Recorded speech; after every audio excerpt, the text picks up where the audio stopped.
Hey guys, it's Adrian from Zilla8, and today I'm going to teach you everything you need to know about seamlessly looping in Keysmith in After Effects.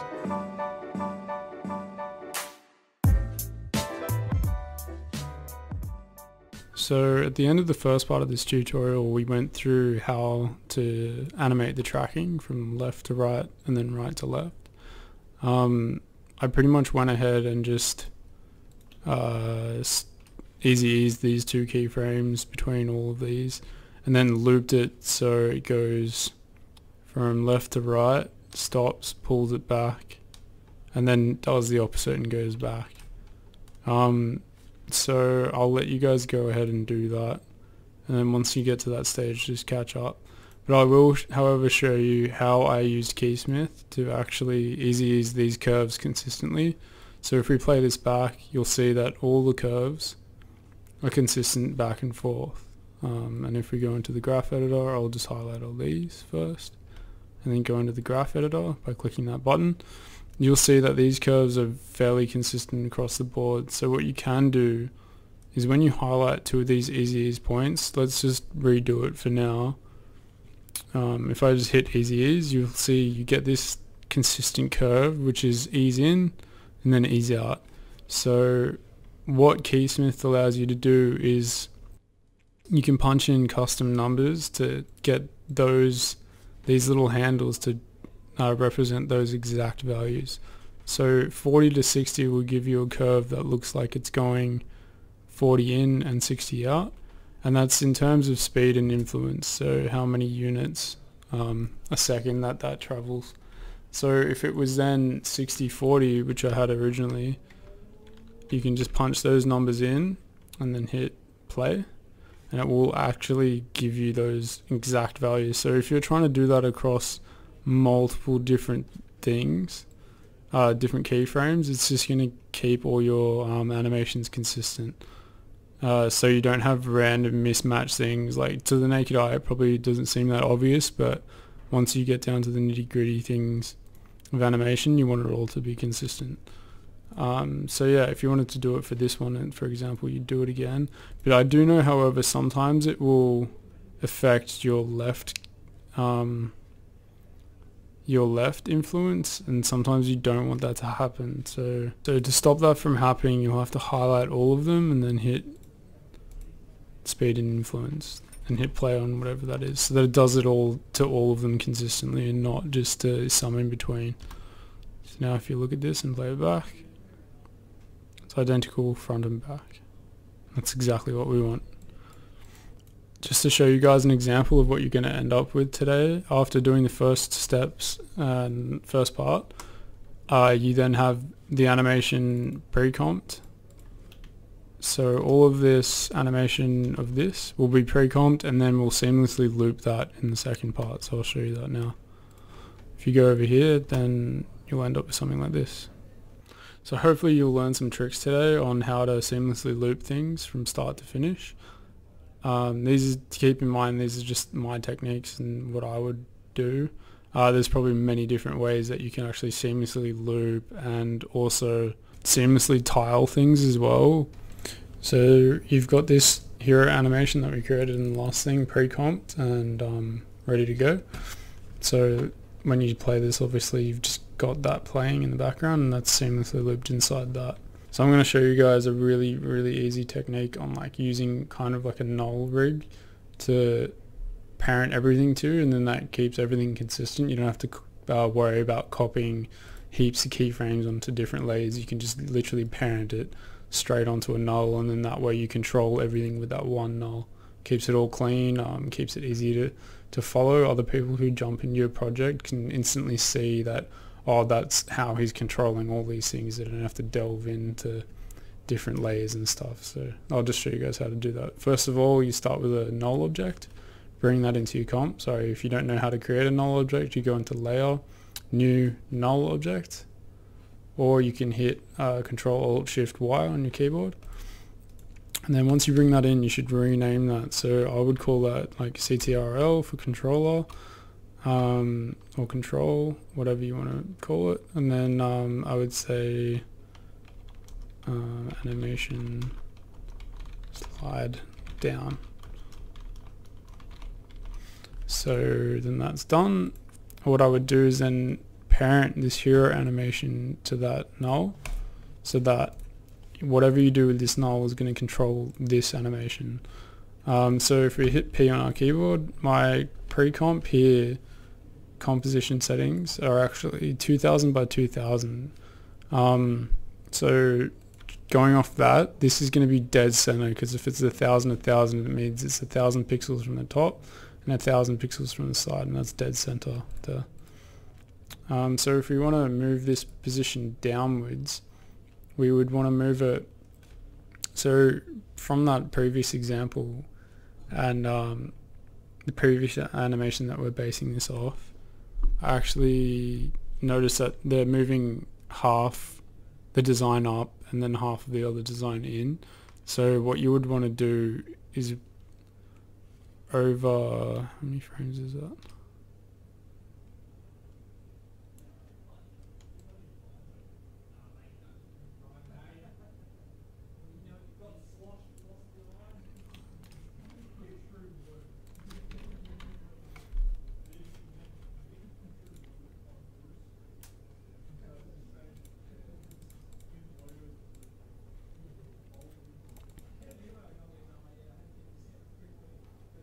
So we're going to be moving this animation 4 times. So it's going to go half the length down, and then it's going to center again, but it's going to center on the flipped version of this. I'll show you what I mean in a second here.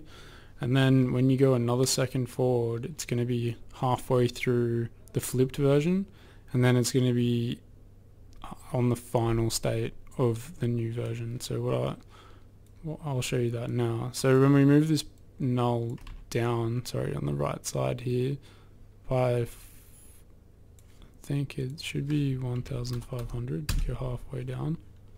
Nope.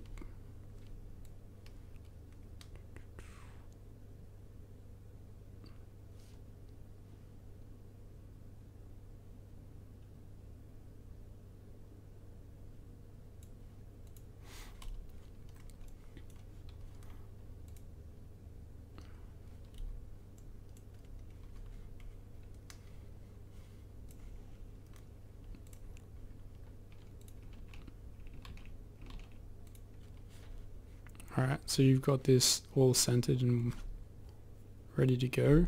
So if I was to move this down, I would want to use the guidelines that I've set up previously, so I've got the same spacing between this animation as it animates. So what I would do is drag this number down until I see this design line up with this marker that I've created previously. Then that way, once I have a duplicate of this, if I go Control C, Control V, and then it's obviously not parented.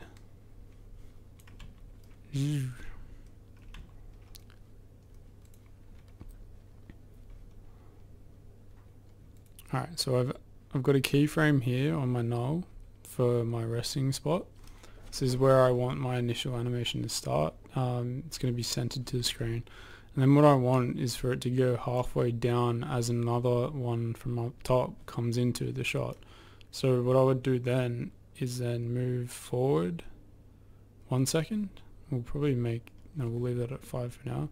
Move it forward 1 second and then bring this null down until the D lines up with my marker that I've made. I'll turn motion blur off, that's my bad. Until it lines up with this marker perfectly. So now I've got that animation happening. My first move goes from there to there. That's cool, but now I need a second iteration of this animation coming down from the top. So what I'll do is go back to my first keyframe, copy and paste that, and then move it up until I see something that I like. Keep in mind you would want to move it up. I'm going to roughly eyeball this, but what you would want to do is move it up so that you have the same gap between the big text here and that text there. So it's still a bit too high. I bring it down just a little bit. And then what you can do then is when you parent this to your hero animation middle, and that's obviously parented to the null. Let's just clean that up and have it in a hierarchical form. So when you move that down now, or you scrub through your timeline, it should be following it. So that's all cool. I don't mind this, but keep in mind where your animation begins and ends. So the preset animation below goes for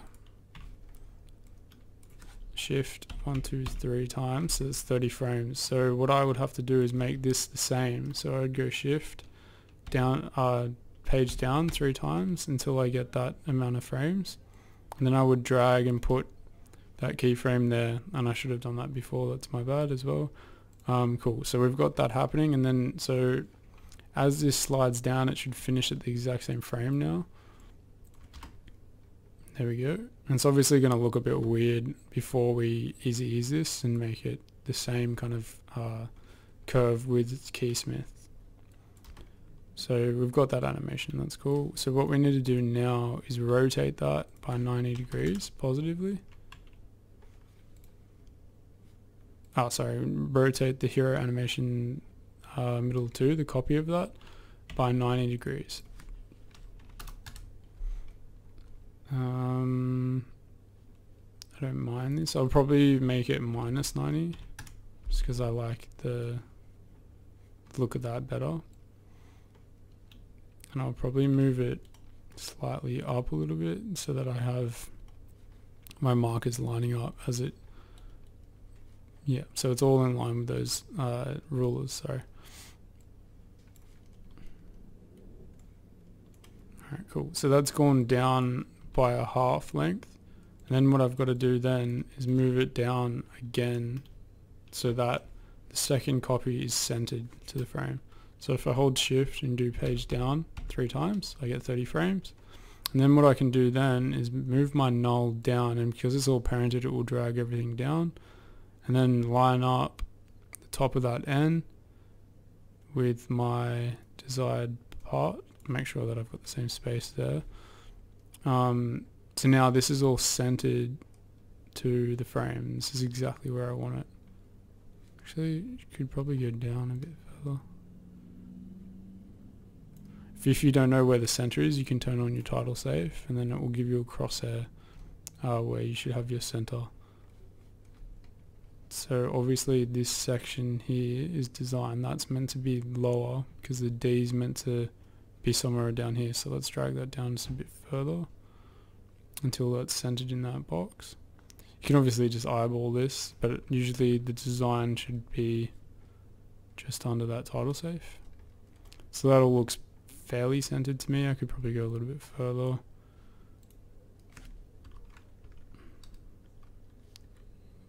'82 or something.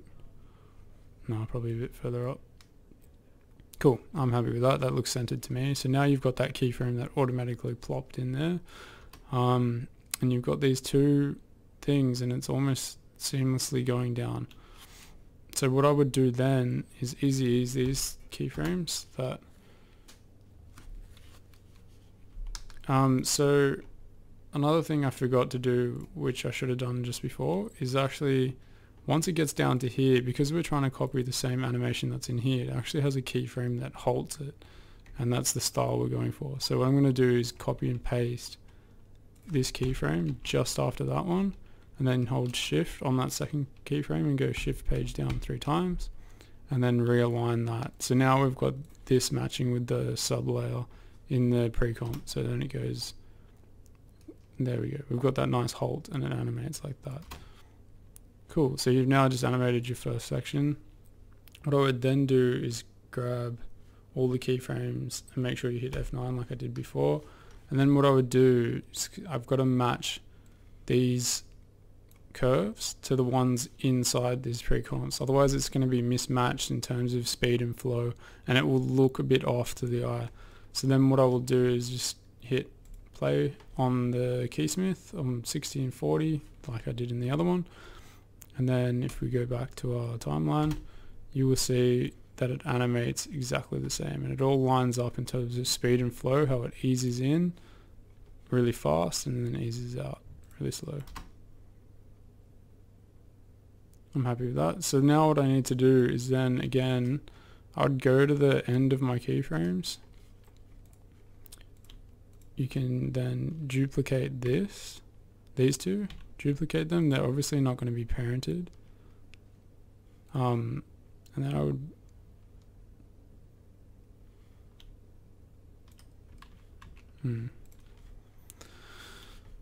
So once you've got these keysmithed and everything's lining up nicely, what I would then do is go to the start of my pre-comp, and just a cheeky little trick, what I would do is copy that second iteration that I made, paste it there. It will come in unparented, and it should actually be already, if we look up here, above the animation. And I want to then scrub forward in my timeline so all the other stuff will go down to the bottom.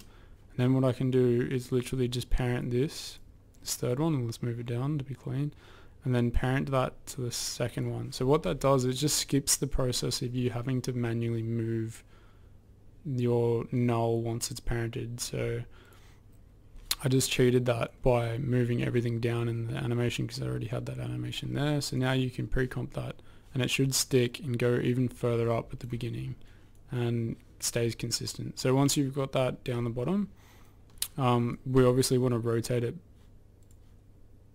back so it's not 90 degrees, but obviously it's zeroed out our things, so it'll have to rotate that 90, and then we get exactly what we had at the start. It's just a copy of this. So once you've got that layer 3 parented to the one above it, what you want to do is offset it by half again. So again, like I forgot before, I got to tell you guys, you got to move one page down and then copy this keyframe, so we have a pause in the animation, and you hold shift page down 3 times to get 30 frames. I know a lot of this is repetitive, but you guys will pick it up. Repetition helps you learn and remember stuff, so yeah, it's all beneficial by the end of it. So let's go move this position down halfway. So we want the middle of this N here, the top of this N to line up with your markers again, and the bottom of that D to line up with the top marker. So then that's perfectly halfway through your composition. So if we move this, play through it just to double check, so it moves half, moves for half, moves half again, and then the final resting state we want to do this process again. Control C, Control V that frame to have the pause.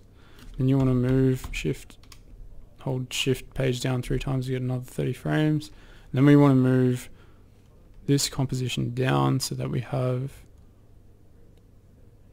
the final state, which it should be the exact same frame as that. So the end frame you have here should be the exact same as the starting frame.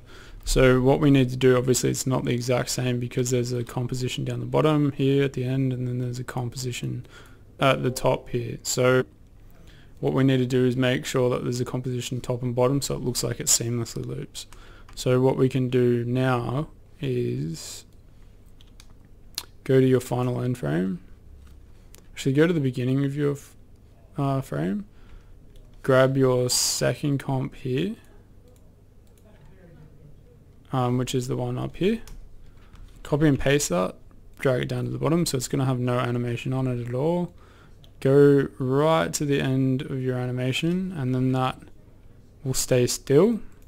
This middle 4 will stay still, and because you've dragged all those other ones down, you can now parent that to the one above it. And what that's going to do is then when you go all the way back to the beginning, it's going to keep it up the top, so it shifts it up. So let's go to this final frame in the beginning. So the end frame you have here should be the exact same as the starting frame. So what we need to do, obviously it's not the exact same because there's a composition down the bottom here at the end, and then there's a composition at the top here. So what we need to do is make sure that there's a composition top and bottom so it looks like it seamlessly loops. So what we can do now is go to your final end frame. Actually, go to the beginning of your frame, grab your second comp here, which is the one up here, copy and paste that, drag it down to the bottom so it's going to have no animation on it at all.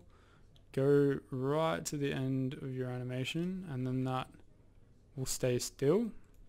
this middle 4 will stay still, and because you've dragged all those other ones down, you can now parent that to the one above it. And what that's going to do is then when you go all the way back to the beginning, it's going to keep it up the top, so it shifts it up. So let's go to this final frame in the beginning. The beginning frame now, we need one of these comps that's flipped to be at the bottom part. So let's go to a part in the timeline where one of the flipped comps is there. So right at the end, we've got that. So what you got to do is unparent it so that it doesn't move. Copy and paste it so it stays in the exact same spot. Parent this one again back to the other one so that you keep your animation the same. So that should be parented to the top one.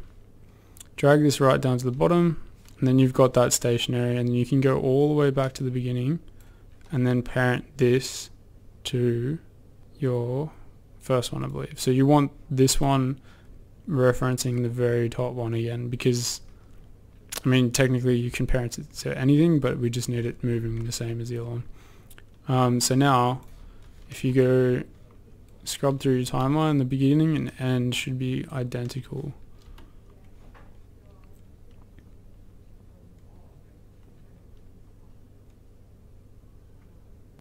So if you had an animation that technically didn't have a pause in it and you wanted it to seamlessly loop, a good tip is, for example, if you had like a bike continuously riding but you didn't want to animate a heap of stuff.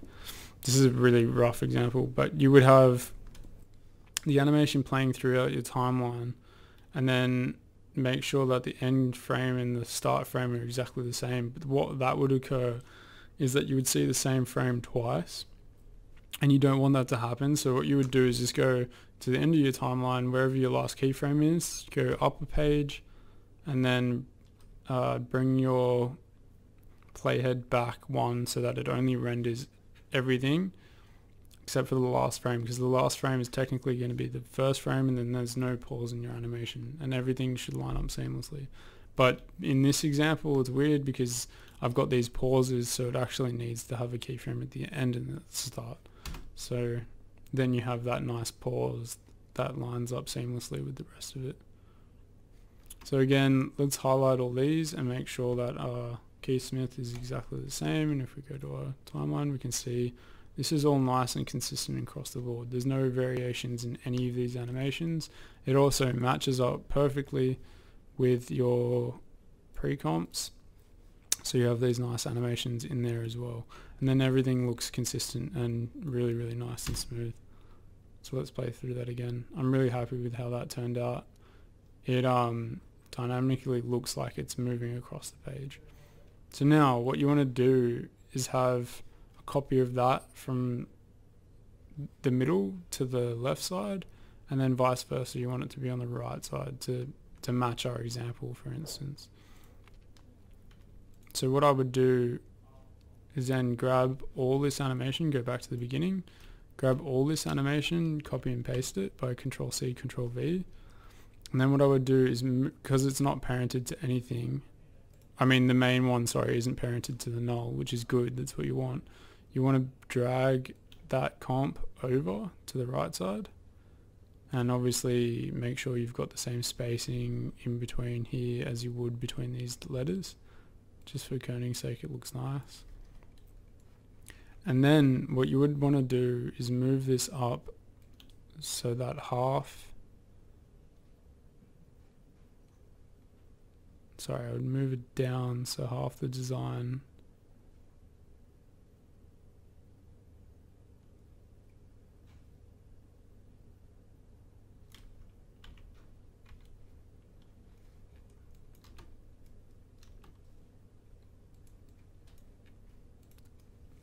and then once you've moved that over and you're happy with that, you would want to parent this one, the main one that everything else is parented to the controller.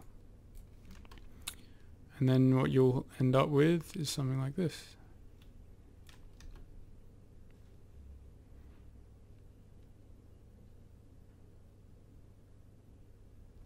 Cool. And then what you would want to do is then repeat that step for all the pre-comps you have.